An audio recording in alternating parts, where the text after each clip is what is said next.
Gli spazi confinati restano tra gli ambienti di lavoro più rischiosi e richiedono competenze specifiche per garantire la sicurezza dei lavoratori.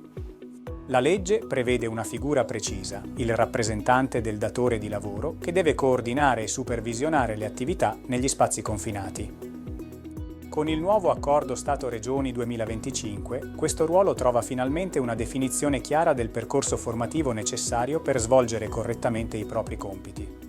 Il seminario di Vega Formazione, organizzato con il patrocinio di AIESIL, approfondisce il percorso formativo del rappresentante del datore di lavoro negli spazi confinati, illustrando compiti, responsabilità e modalità operative.